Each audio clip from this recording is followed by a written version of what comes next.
ایک literal meaning ہوتے ہیں پھوٹ کے نکلنا. اسی طرح فجار سے مطلب ہے جو جان بوجھ کر الگ ہو جائے یا جو بڑے زوروں کے ساتھ ایک الگ راہ کو اختیار کر لے. تو آپ انگلش میں کہہ سکتے ہیں لائک وکٹ.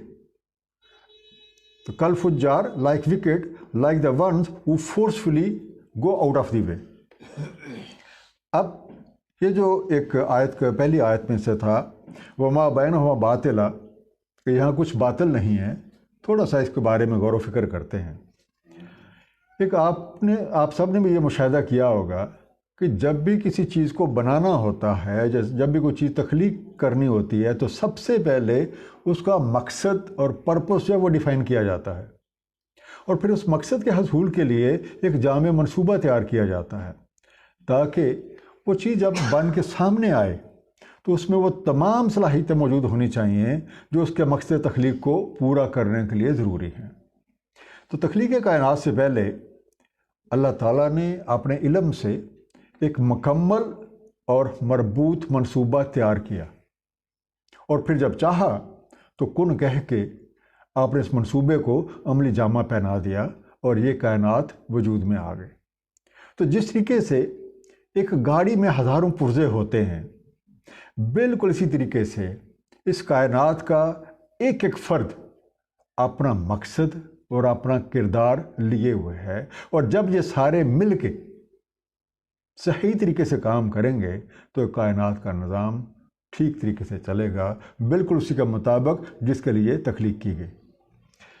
اس سے اگلے چیز جو ذہن میں آتی ہے کہ کسی بھی چیز کا مقصد جاننے کے لیے سب سے پہلے تو اس چیز کے بارے میں علم کا ہونا، یہ آپ کہہ سکتے ہیں سب سے پہلی شرط ہے. اور ہماری اس کائنات کی جو بنیاد ہے وہ تو ہے ہی اللہ تعالیٰ کا علم.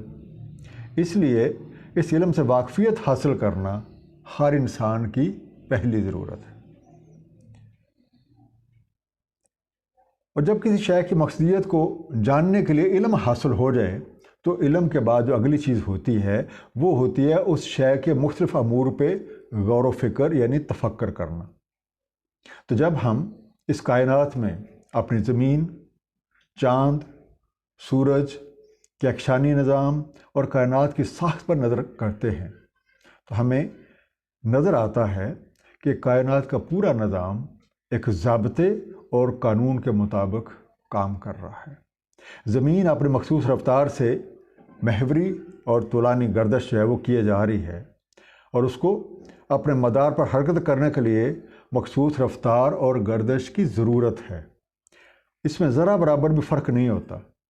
اسی طریقے سے پانی کا بہنا، بخارات بن کے اڑنا، شدید ٹکراؤ سے اس کے مالیکیولز کا ٹوٹنا، بجلی کا پیدا ہونا، ماحول کا منور ہو جانا، یہ سب ایک مقرر ضابطے اور قاعدے کے تحت ہے. بالکل اسی طریقے سے حیوانات، نباتات کی پیدائش اور افزائش بھی ایک لگے بندے قانون کے تحت ہوتی ہے. تفکر ہمارے اوپر واضح کرتا ہے کہ دھوپ ایک ہے، ہوا ایک ہے، چاندنی ایک ہے، فضا میں بکھری ہوئی گیسیں ایک ہی ہیں، مگر جب پانی زندگی کی کوکھ میں جذب ہوتا ہے تو اتنی تخلیقات ظہور پذیر ہوتی ہیں جس کا شمار انسان کے بس سے باہر ہے. زمین کے پیٹ میں کروڑوں سانچے ہیں، جس سانچے میں بھی پانی ٹھہر جاتا ہے تو پانی اس ڈائی کے مطابق یا اس سانچے کے مطابق ایک نیا روپ دھار لیتا ہے. یہی پانی کبھی کیلا بن جاتا ہے، کبھی سیب بن جاتا ہے، کبھی انگور بن جاتا ہے، اور کبھی پھولوں کی صورت میں ایک نقش و نگار بن کے ہمارے سامنے آتا ہے. برگد کا بیج انتہائی باریک، خشخاش کے دانے سے بھی چھوٹا ہوتا ہے. جب زمین کے پیٹ میں ڈال دیا جاتا ہے تو زمین اس کی اس طریقے سے پرورش کرتی ہے اور ایسا تناور درخت وہ بن جاتا ہے کہ جس کے سائے میں سینکڑوں لوگ قیام کر سکتے ہیں. تفکر نہ صرف چیز کے مقصدیت کی طرف رہنمائی کرتا ہے بلکہ اس چیز کی تخلیق میں کام آنے والے فارمولوں کی نشاندہی بھی کرتا ہے. اب اگر ایک آدمی جو نہ تو مطلوبہ علم حاصل کرے اور نہ ہی اس علم کو سامنے رکھ کے تفکر کرے، اس پہ یہ حقیقتیں کیسے واضح ہوں گی؟ اور جو اس حقیقت کا ہی انکار کر دے تو اس کے کہنے کی کوئی وقت نہیں رہ جاتی۔ اس طریقے سے آیت نمبر 28 تھی، ام نجعل الذین آمنوا وعملوا الصالحات کالمفسدین فی الارض، تو کیا ہم وہ لوگ جو ایمان لائے، جو ان حقیقتوں کو تسلیم کرتے ہیں، جو اس کا مشاہدہ کرتے ہیں اور پھر عملی طور پہ اس کا ثبوت دیتے ہیں، اچھے اعمال اور ایسے اعمال جن کی نسبت صالحین کے ساتھ کی جا سکتی ہے کہ جس طریقے کا اعمال صالح نہیں کیے وہ بھی ایسے ہی اعمال کرتے ہیں، تو کیا وہ برابر ہو سکتے ہیں ان کے جو نہ تو یہ بات مانے اور ہر طرح کے دنگا فساد کرتے پھریں؟ یقیناً برابر نہیں ہو سکتے۔ اسی طریقے سے ام نجعل المتقین کالفجار، تو کیا جو متقین ہیں جنہوں نے ہر ایک چیز کے بارے میں ایک انتہائی باریک بینی سے کام لیا ہے اور ساری زندگی اس طریقے سے گزار دی ہے کہ ان کا کوئی عمل، ان کا کوئی فعل اللہ تعالیٰ کے کسی حکم کے خلاف نہ ہو جائے، وہ ہر اس کام سے رکے رہے جس سے اللہ نے منع فرمایا اور ہر وہ کام کیا جس کو اللہ تعالیٰ چاہتے ہیں، تو کیا ان کا جو انجام ہے وہ برابر ہو سکتا ہے ان کو جو فجار ہوں، جو پھٹ کے الگ ہو گئے ہوں، جو ان باتوں کو مانتے ہی نہ ہوں اور جو تفرقہ بازی میں لگے رہے؟ یقیناً نہیں ہو سکتا۔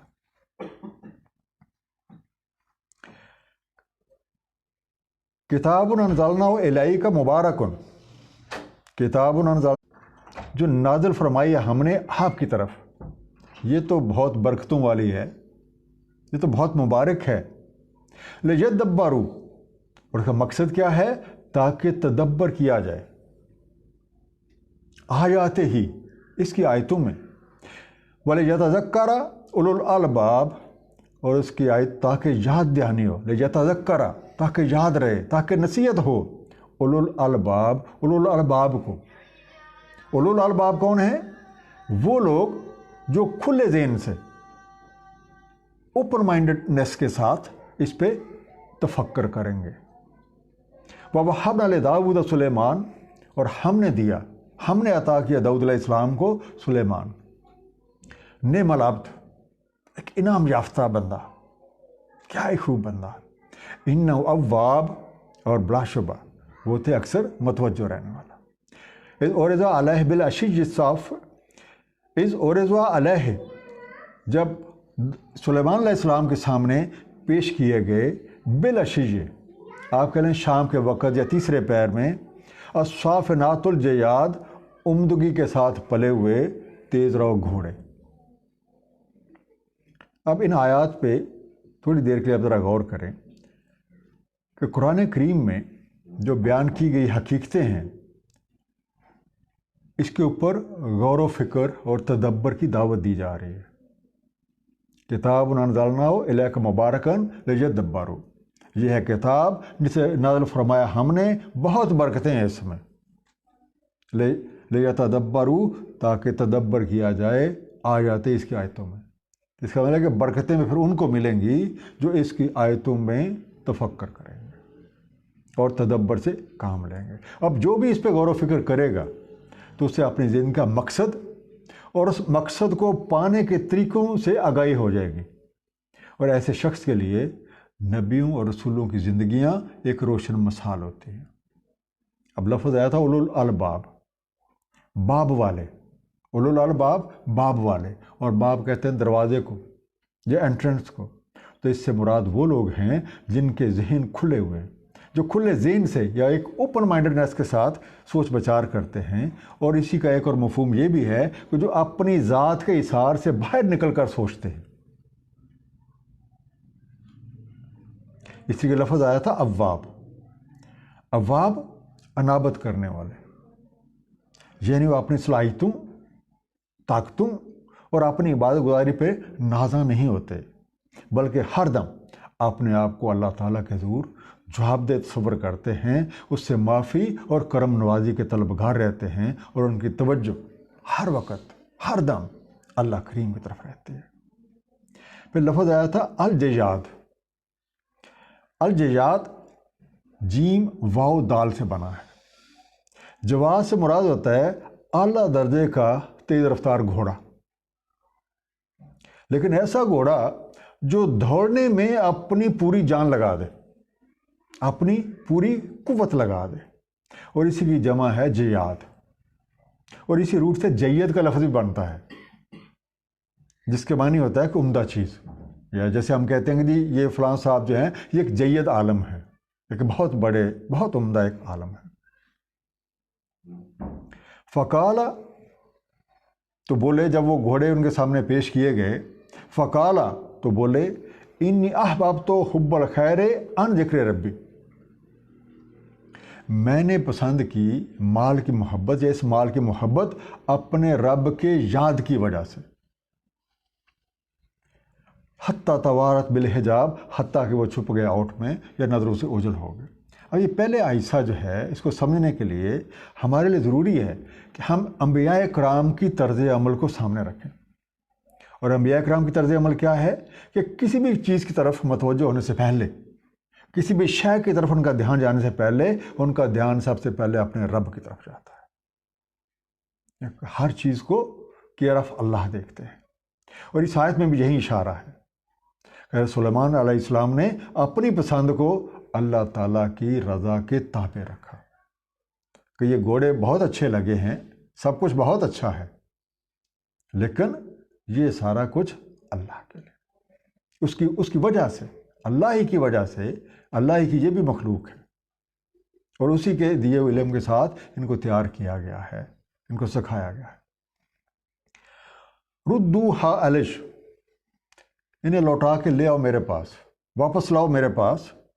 فطوافق مسم بالسوق والآناق، تو پھر لگے پھیرنے ان کی پنڈلیوں اور گردنوں پہ ہاتھ۔ فطوافق، تو فے کاف سے بنا، وہ لگ گئے، دین ہی بگین، انہوں نے شروع کیا۔ فطوافق مسم، تو لگ گئے مسح کرنے، مسح کرنا کیا؟ جیسے ہاتھ پھیرنا، ہاتھ مارنا۔ بالسوق والآناق، ان کی پنڈلیوں اور گردنوں پر۔ وَلَقَدْ فَتَنَّا سُلَيْمَانَ، اور بے شک ہم نے آزمائش کی سلیمان علیہ السلام کی، اور کسی کے ساتھ کی گئی ہے؟ وَأَلْقَيْنَا عَلَىٰ كُرْسِيِّهِ جَسَدًا، اور ڈال دیا کرسی پہ ایک جسد۔ ثُمَّ أَنَابَ، تو پھر اس نے انابت کی۔ القینا لکی، لام کاف یہ سے بنا، اس میں ہم نے ڈال دیا یا ہم نے رکھ دیا۔ انگلش میں آپ کہہ سکتے ہیں وی پلیسڈ اور وی پٹ ڈاؤن۔ جاسدن، اب جاسدن کا روٹ جو ہے وہ جیم سین دال سے بنا، اس سے عام طور پر مراد لیا جاتا ہے کہ ایک جسم یا ایک دھڑ۔ سورہ الاعراف اور سورہ طٰہٰ، ان میں بھی ایک جسد کا ذکر موجود ہے جو بنی اسرائیل نے حضرت موسیٰ علیہ السلام کی عدم موجودگی میں بنا لیا تھا، اور پھر اس کی پوجا میں لگ گئے تھے۔ جسد سے مراد مادی وجود بھی ہے، جیسے سورہ انبیاء آیت نمبر 21 جو ہے نبیوں کے بارے میں مذکور ہے، اور ہم نے نہیں بنائے ان کے جسد کہ وہ کھانا نہ کھائیں، اور نہ تھے وہ ہمیشہ رہ جانے والے۔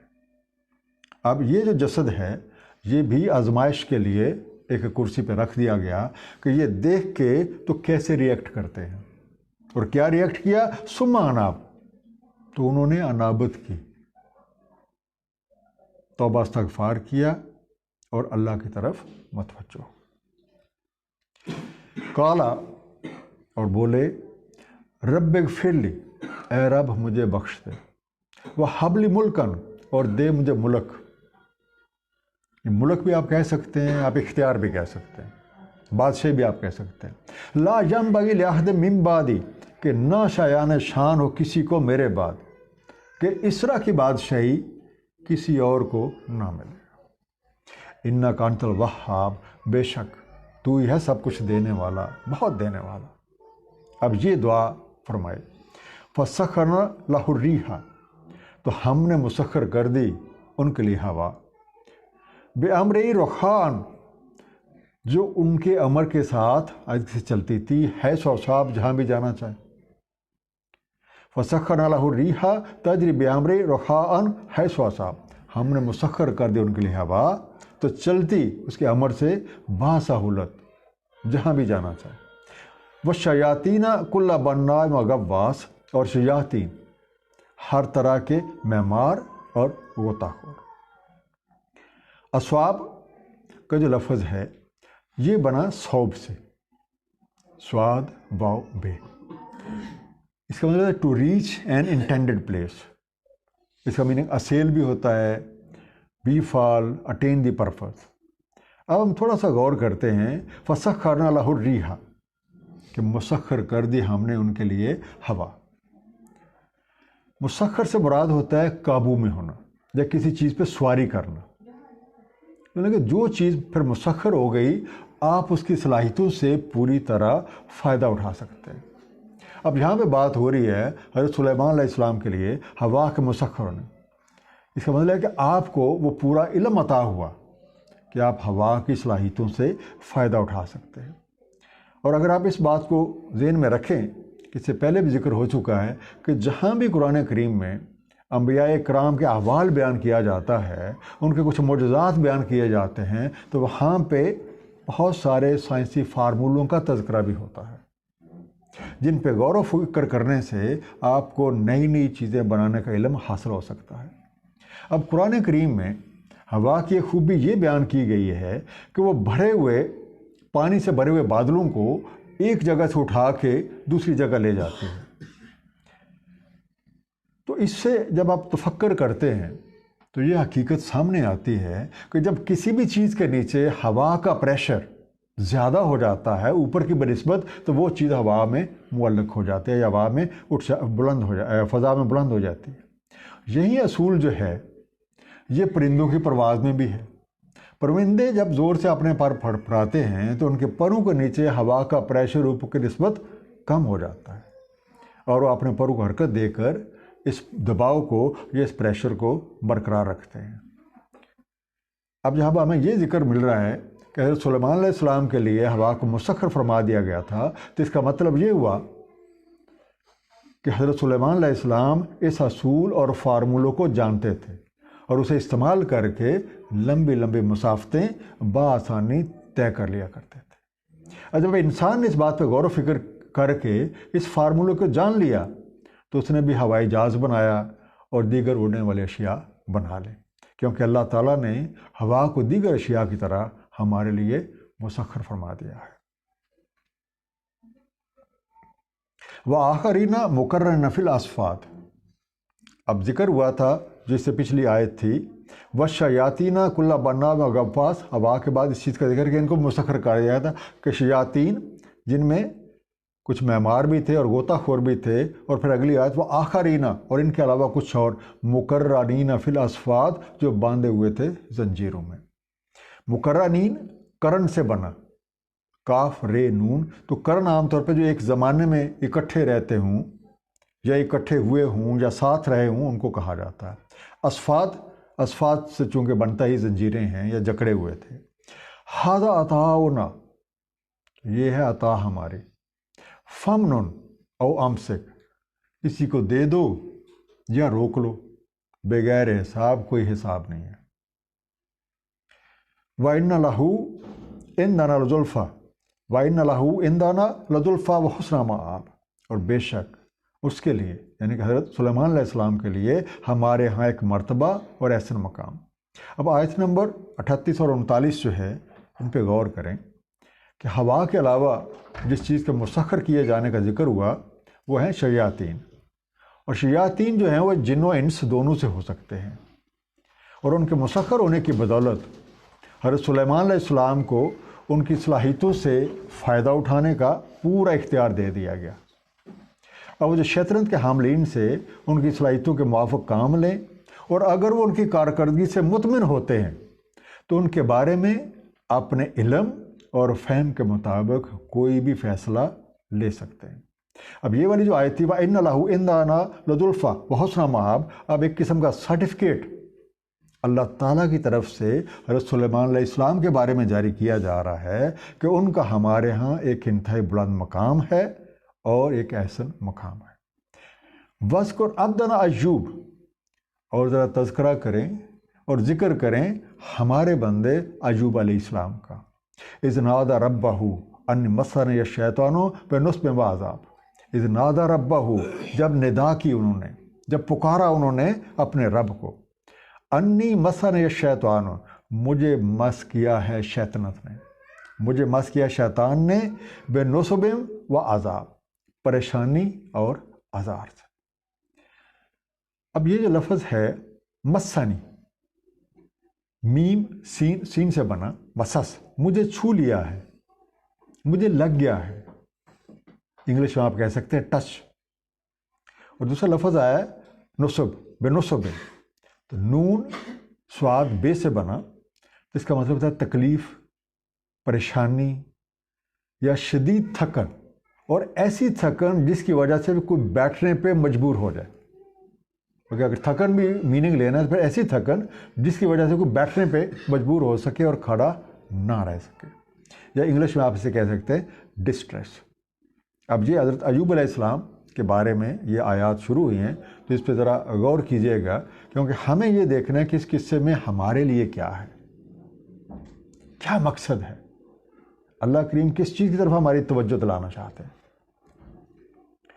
اور کچھ بے رجلک، مارو اپنے پاؤں سے، یا زور سے مارو اپنا پاؤں۔ حاذا مغتسلم باردم و شراب، حاذا یہ ہے، مغتسلم نہانے کے لیے یا غسل کرنے کے لیے، باردم و شراب، بارد ٹھنڈا، و شراب پینے کے لیے یا مشروب کے طور پہ۔ اس کا مطلب ہے کہ اگر پاؤں مارو گے تو کوئی نہ کوئی چشمہ نکل آئے گا کہ جس کے ساتھ آپ غسل بھی لے سکتے ہیں اور پینے کے لیے بھی بہت مزے کا ہے۔ وَوَهَبْنَا لَهُ أَهْلَهُ، کیونکہ پیچھے آپ نے دیکھا تھا کہ حضرت ایوب علیہ السلام نے دعا کی تھی، اب اس دعا کے نتیجے میں جو بتایا جا رہا ہے اس پہ عمل کر رہے ہیں۔ اور خذ برجلک، مارو اپنے پاؤں سے، حاذا مغتسل بارد و شراب، تو یہ غسل کرنے کو ٹھنڈا اور پینے کو۔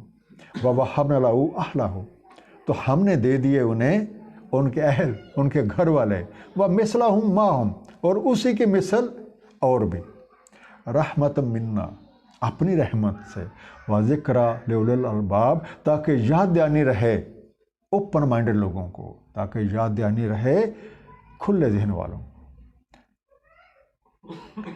اب یہ جو آیت نمبر 40 میں ارکز برجلک سے مراد ہے زور سے پاؤں مارنا بھی ہے، اور اس سے مراد بتائے ہوئے طریقہ کار یا بتایا گئے علاج کے مطابق پوری بھاگ دوڑ کرنا، یعنی پوری کوشش کرنا بھی ہے۔ جب آپ کوشش کریں گے تو اس کے نتیجے میں ایک شفا یاب چشمہ پھوٹ نکلے گا، شفا یابی کے ایک اثرات اور اس کے مثبت نتائج جو ہیں وہ کھل کے سامنے آ جائیں گے۔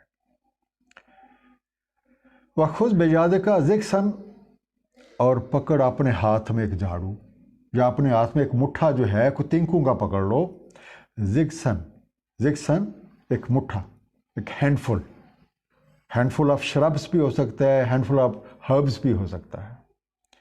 فَاضْرِب بِهِ، تو ضرب کر لو اس سے، وَلَا تَحْنَثْ، اور نہ خلاف کرنا اپنی قسم کے، اِنَّا وَجَدْنَاهُ صَابِرًا، بے شک ہم نے پایا انہیں ایک صبر کرنے والا، نعم العبد، ایک انعام یافتہ بندہ ہے، انہو اواب، بے شک بلا شبہ بہت ہی متوجہ رہنے والا۔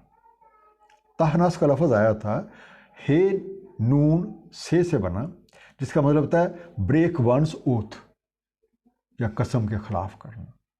اب آیت نمبر 44 جو ہے اس پہ ذرا غور کیجیے، یہاں پہ اِنَّا وَجَدْنَاهُ صَابِرًا، ہم نے پایا انہیں ایک صبر بندہ۔ صبر یہ ہے جدھر آپ کی توجہ مطلوب ہے، کہ صبر اللہ کا نور ہے اور صبر اللہ کے قرب کی کنجی ہے۔ یہ پیغمبروں کا شیوا اور پیغمبروں کی طرز عمل ہے۔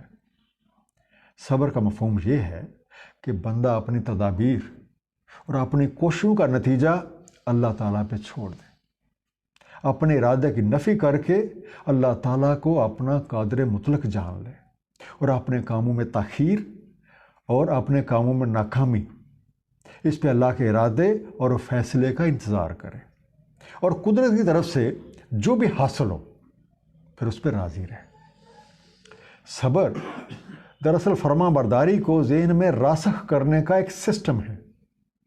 جب ایک بندہ صبر کا عادی ہو جاتا ہے تو پھر ہر مشکل آسان ہو جاتی ہے، اور بندے کا رابطہ مستقل طور پہ اللہ تعالیٰ کے ساتھ استوار ہو جاتا ہے۔ ایسے لوگوں کو اللہ تعالیٰ نے قرآن کریم میں اولو العزم کہا ہے۔ قرآن کریم سورہ الاحقاف آیت نمبر 35، صبر کیجئے جس طریقے سے صبر کیا اولو العزم رسولوں نے۔ اور دوسری ایک اور آیت کہ اللہ تعالیٰ صابرین کے ساتھ ہے، جس کا مطلب کہ جو صبر نہیں کرتے اللہ ان کے ساتھ نہیں ہوتا، اللہ ہوتا ہی صبر کرنے والوں کے ساتھ۔ اللہ تعالیٰ نے یہاں پہ حضرت ایوب علیہ السلام کے ذریعے سے نوح انسانی کو یہ سبق دے رہے ہیں کہ صبر کرنے والوں کے ساتھ اللہ ہوتا ہے، اور جب بندہ صبر کر کے اللہ تعالیٰ کو دل کے یقین کے ساتھ اپنا ہمدرد، اپنے سے محبت کرنے والے ہستی مان لیتا ہے، تو اللہ تعالیٰ پھر اس پہ آرام و آسائش اور سہولتوں کے دروازے کھول دیتا ہے، اور ایسے وسائل فراہم کر دیتا ہے جن سے انسانی زندگیوں میں خوشیاں بھر جاتے ہیں۔ جیسے حضرت ایوب علیہ السلام کے بارے میں پڑھ رہے ہیں، وَوَهَبْنَا لَهُ أَهْلَهُ وَمِثْلَهُم مَّعَهُمْ رَحْمَةً مِنَّا وَذِكْرًا لِّأُولِي الْأَلْبَابِ، کہ ہم نے ان کو دے دیا ان کے اہل بھی اور اسی کی مثل اور بھی اس کے ساتھ اپنی رحمت سے۔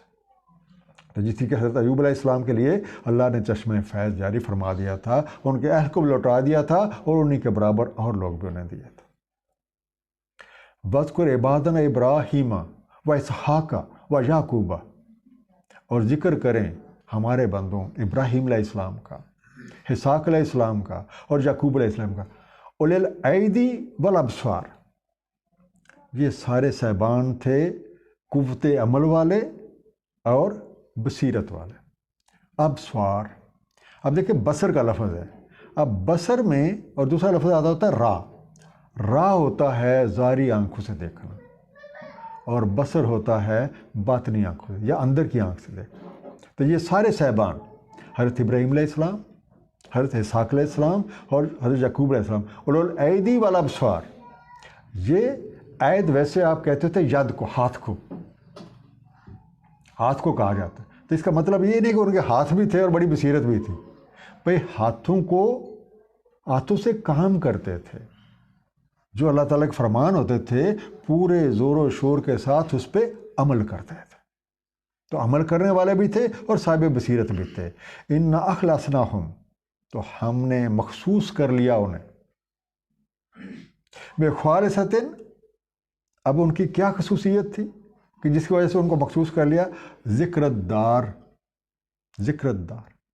تو ہم نے مخصوص کر لیا انہیں بوجہ خالصاً ذکر الدار کے۔ اب اس کی بات کرتے ہیں کہ ذکر الدار کیا ہے۔ وَإِنَّهُمْ إِنَّنَا لَمِنَ الْمُصْطَفَيْنَ الْأَخْيَارِ، اور بے شک وہ ہیں ہمارے منتخب کردہ اخیار میں سے۔ وَاذْكُرْ إِسْمَاعِیلَ وَالْيَسَعَ وَذَا الْكِفْلِ، اور ذکر کریں حضرت اسماعیل علیہ السلام کا، حضرت یسع کا اور حضرت ذو الکفل کا، کلم من الاخیار، ان میں سے ہر ایک ہے اخیار میں سے۔ اب جو آیت نمبر 45 تھی جس میں ایدی والابصار کہ ہاتھوں اور بصیرت یعنی اپنی صلاحیتوں کو اللہ تعالیٰ کی رضا کے مطابق بھرپور انداز میں اور بصیرت کے ساتھ استعمال کرتے تھے۔ اسی طریقے سے آیت نمبر 46 جس میں ذکر الدار کی بات ہو رہی ہے کہ اللہ تعالیٰ کے جو برگزیدہ بندے ہیں ان کی خاص صفت ان کا اخلاص ہے، اور یہی خالص پن جو ہے انہیں دوسروں سے ممتاز کرتا ہے، اور اسی صفت کی بنیاد پہ اللہ تعالیٰ انہیں اپنے لیے مخصوص فرما لیتا ہے۔ اور ایسی ہستیاں اللہ تعالیٰ کی مکمل طور پہ نیازمند اور مخلوق سے مکمل طور پہ بے نیاز ہوتے ہیں، اور ان کے پیش نظر سوائے اللہ کی خوشنودی کے اور کچھ بھی نہیں ہوتا۔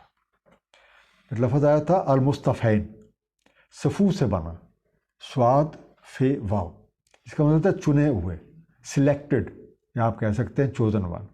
اسی طریقے سے لفظ آیا تھا الاخیار، الاخیار کا روٹ جو ہے وہ خیر ہے، خے یہ رے، تو خیر سے ہم عام طور پہ جو مراد لیتے ہوتے ہیں کہ کوئی نیک یا بہت اچھا، بہت ہی نیک، برگزیدہ، ایکسلنٹ ونز، تو اخیار پلورل ہے۔ خیار ایک سیپریٹ ورڈ بھی ہے، خیار کے معنی اختیار کے بھی ہوتی ہیں، یعنی اس بندے کو اس امر کا چوائس دے دیا جاتا ہے کہ جس چیز کو چاہے رکھ لے، جس کو چاہے چھوڑ دے، جس سے یہ مفہوم بھی نکلتا ہے کہ جب اللہ تعالیٰ کے برگزیدہ بندے اپنی طرز فکر اور طرز عمل سے مکمل غیر جانبداری کا اور مکمل خلوص کا ثبوت دیتے ہیں، تو پھر اللہ تعالیٰ انہیں نظام کائنات میں کوئی اہم ذمہ داریاں سونپ دیتے ہیں، اور اس دیے ہوئے کام میں انہیں ایک فریڈم آف ایکشن دی جاتی ہے کہ جو کام انہیں دیا گیا ہے اس کو احسن طور پہ انجام دینے کے لیے اللہ تعالیٰ کی بیان کردہ حدود کے اندر رہتے ہوئے وہ کوئی بھی فیصلہ لے سکتے ہیں۔ ھذا ذکر، یہ تو ایک ذکر ہے، یہ تو ایک یاد دہانی ہے۔ وَإِنَّ لِلْمُتَّقِينَ لَحُسْنَ مآب، اور بے شک متقین کے لیے احسن جگہ پہنچنے کی۔ اب دیکھیں پیچھے پیغمبروں کی بات ہو رہی تھی، اب پیغمبروں کے بعد جو ہے اب ایک متقین کے بارے میں، اور متقین کون ہیں؟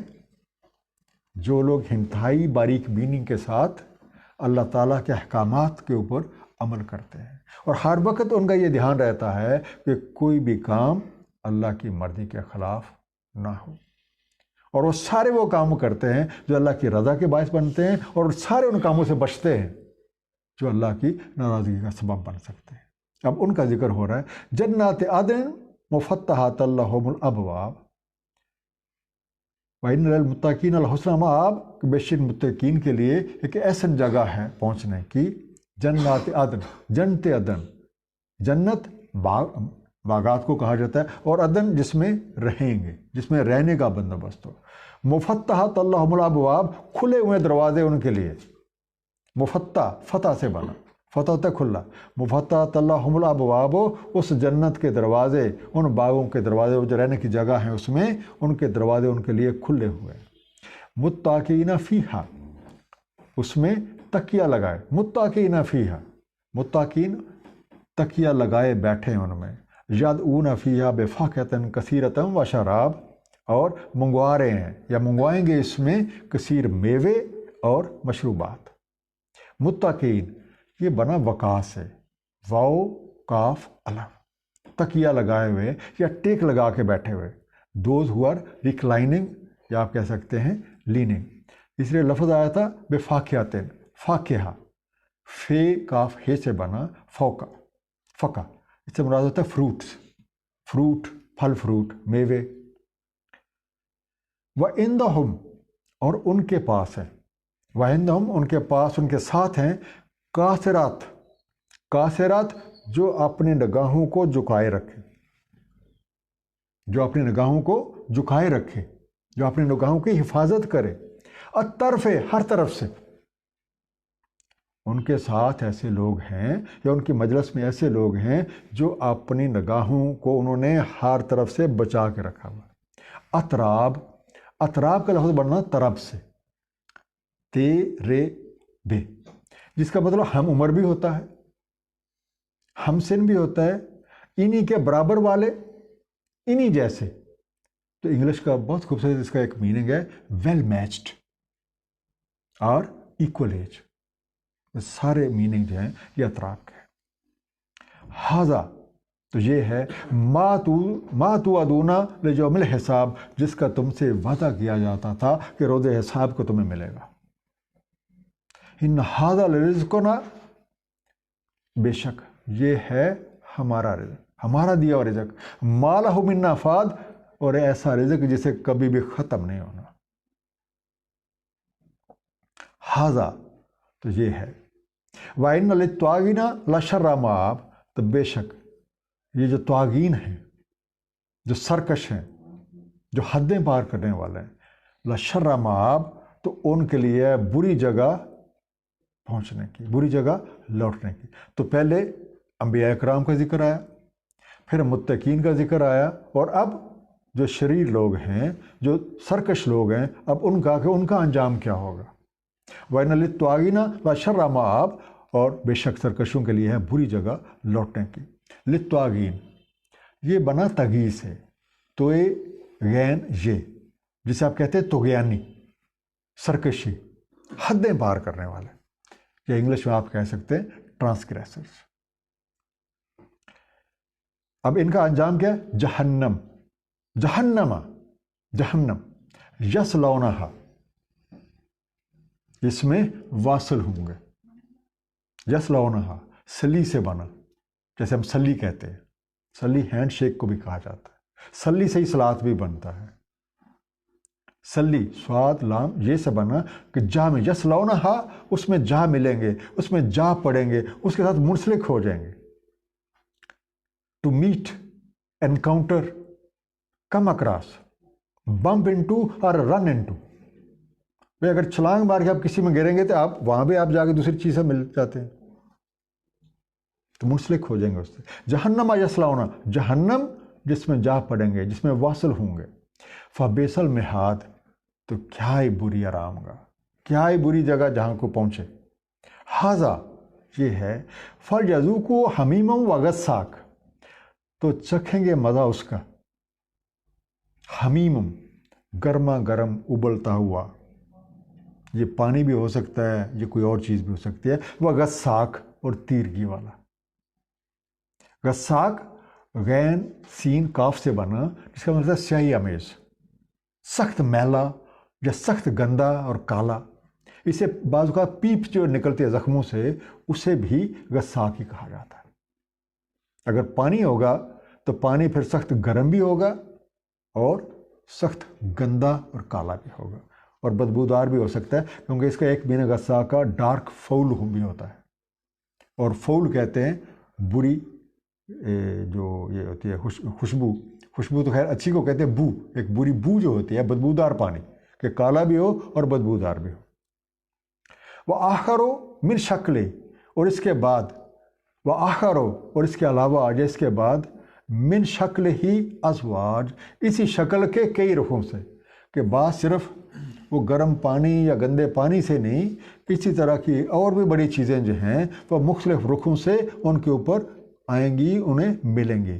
ھذا فوج مقتحم معکم، ھذا فوج مقتحم معکم، تو یہ ایک فوج ہے، یہ گروہ ہے، مقتحم معکم، جو گھسا چلا آ رہا ہے تمہارے ساتھ، کہ جہاں تم لوگ ہو ان مصیبتوں میں پڑے ہوئے، تب ایک اور پارٹی جو ہے نا وہ بھی یہیں پہ گھستی چلی آ رہی ہے. لا مرحبا بہم، نہیں ہے کوئی مرحبا ان کے لیے. مرحبا کیا ہے؟ ویلکم، کوئی اچھا سلوک ہونا، آؤ بھگت ہونا، تو کوئی ان کے لیے بھی آؤ بھگت نہیں ہے. انہم سوال النار، تو بے شک یہ بھی ہوں گے واصل نار، یہ بھی تمہارے ساتھ آ کے اسی جہنم میں پڑیں گے. کالو، تو بولیں گے. اب اس کا مطلب ایک پارٹی پہلے موجود ہے اور وہ پارٹی اب نئے آنے والے سے کہہ رہی ہے، بل انتم لا مرحبا بکم، بلکہ تم نہیں کوئی خیر مقدمی تمہارے لیے، نہیں کوئی آؤ بھگت تمہارے لیے. انتم قدمتموہ لنا، اب وہ کیا کہیں گے؟ انتم قدمتموہ لنا، تم نے یہ اقدام کیا ہمارے لیے، تم ہمارے سے پہلے آئے تھے تو تم نے یہی رسم و رواج ڈالے تھے، ہم نے تو انہیں کو فالو کیا، یہ بنیاد تو تم نے ڈالی تھی. فبئس القرار، تو یہ کیا ہی بری جگہ ہے جہاں آپ آج ہم جا پہنچے ہیں. تو قدمتموہ، قدم کاف دال میم، جو آپ قدم لیتے ہیں، تو قدم آپ لیتے کیا؟ آگے چلتے ہیں، جو ہمارے آگے لائے ہو، براٹ اٹ، تم لوگ لے کے آئے ہو. کالو، تو بولیں گے، ربنا من قدم لنا ھذا، اے ہمارے رب، من قدم لنا ھذا، جس نے بھی یہ اقدام کیا ہمارے لیے، فزدہ عذابا ضعفا فی النار، تو زیادہ دے اسے عذاب، فزدہ زیادہ کر دے، عذابا اس کے لیے عذاب، ضعفا اضافی، فی النار آگ میں. تو جس نے اقدام کیا ہے یہ ہمارے لیے تو زیادہ دے اسے عذاب اضافی آگ سے. وقالو، اور بولیں گے، مالنا، کیا ہوا ہے ہمیں؟ وقالو، اور کہیں گے، مالنا، کیا ہو گیا ہمیں؟ لا نرا رجالا، ہم نہیں دیکھ رہے ان لوگوں کو یا ان مردوں کو، کننا نعد من الاشرار، جنہیں ہم شمار کیا کرتے تھے اشرار میں، برے لوگوں میں، ہم انہیں جنہیں برا جانتے تھے. اتخذناہم سخریا، کیا بنا لیا تھا ہم نے ان کا تمسخر؟ ام زاغت عنہم الابصار، یا چکرا گئی ہیں ان سے ہماری نگاہیں؟ کیا وہ واقعی یہاں پہ نہیں ہیں، یا پھر ہماری نظریں گھوم رہی ہیں کہ ہم انہیں یہاں دیکھ نہیں پا رہے؟ ان ذالک لحق تخاصم اہل النار، بے شک یہی ہے حق، ان ذالک لحق، بے شک یہ حق ہے، یہ سچ ہے، اور یہ بات ثابت ہے۔ تخاصموں کہ تخاصم بحث مباحثے، لڑائی جھگڑے، اہل النار، اہل نار کے۔ اب یہ لفظ آیا تھا سخرجن، سخر سے بنا، سین خے رے، تمسخر کرنا، تو انگلش میں آپ کہتے ہیں ریڈیکیول۔ پھر لفظ آیا تھا زاغت، زے یہ غین سے بنا کہ گھوم گئی ہیں یا پھر گئی ہیں یا چکرا گئی ہیں، تو انگلش میں آپ کہہ سکتے ہیں ٹرن اسائڈ۔ تب اللہ تعالیٰ یہ حقیقت بیان فرمائے، ان ذالک لحق تخاصم اہل النار، بے شک اسی طرح کے جھگڑے، اسی طرح کے بحث مباحثے اہل نار جو ہیں، وہ جو جہنم میں گئے ہوئے ہیں، ان کے درمیان یہ ہوتے رہنے ہیں۔ اب ان دو رکوع کا ایک مختصر سا خلاصہ۔ اس کائنات کی بنیاد اللہ تعالیٰ کا علم ہے۔ اللہ تعالیٰ نے کائناتی منصوبے کو بنایا اور جب چاہا اسے عملی شکل دے دی، تو بحیثیت مجموعی تمام کائنات ایک کنبہ ہے، اور اس کنبے میں ہر شے یا ہر فرد کا دوسرے کے ساتھ ایک تعلق ہے۔ ہر شے کا اپنا مقصد اور ہر شے کا اپنا ایک کردار ہے، اور اس کارخانہ قدرت میں کوئی بھی چیز بیکار نہیں، چاہے ہمیں اس کا شعور ہے یا ہمیں اس کا شعور نہیں ہے۔ اللہ تعالیٰ نے ہر دور میں اپنی مخلوق کی رہنمائی کے لیے کتابیں نازل فرمائیں، اور پھر اپنے نبیوں کے ذریعے ان کتابوں پہ عملی تربیت کا بندوبست فرمایا۔ ان سب کتب میں علم کو حاصل کرنا اور غور و فکر کے ذریعے اس کائنات کو جاننے پہ زور دیا گیا ہے، اور قرآن کریم میں 750 سے زیادہ ایسی آیات موجود ہیں جو ہم سب کو قرآن کریم کے آیات پہ تفکر کی دعوت دیتی ہیں، اس کائنات پہ کے بارے میں سوچنے کی دعوت دیتی ہیں۔ انبیاء کرام نے لوگوں کی ذہنی سطح کے مطابق لوگوں کو دعوت دی، ان کے لیول پہ آ کے جو ان کا شعور تھا اس کے مطابق ان کو دعوت دی، اور پھر سب سے پہلے خود ان تعلیمات پہ عمل کر کے دکھایا، اور ان کی زندگیاں ہمارے لیے ایک روشن مثال ہے۔ اس سورہ کے یہ جو پہلے اب 4 رکوع آج ہم نے دیکھے، تو چوتھے رکوع میں حضرت داؤد علیہ السلام، حضرت سلیمان علیہ السلام، حضرت ایوب علیہ السلام، ان کا ایک مختصر سی آپ کہیں گے تھوڑی سی ڈیٹیلز جو ہیں وہ دی گئی، اور ان تینوں انبیاء کرام کے ذکر میں جو 3 چیزیں آپ کو کامن ملیں گی، وہ ہے شکر، وہ ہے صبر اور انابت۔ ان تینوں کے ذکر میں یہ تینوں چیزیں کامن۔ اور شکر کیا تھا کہ جو صلاحیتیں، جو اسباب اللہ کریم نے دیے ہوئے تھے، وہ انہیں اللہ کریم کے حکموں کے مطابق استعمال کرتا تھا۔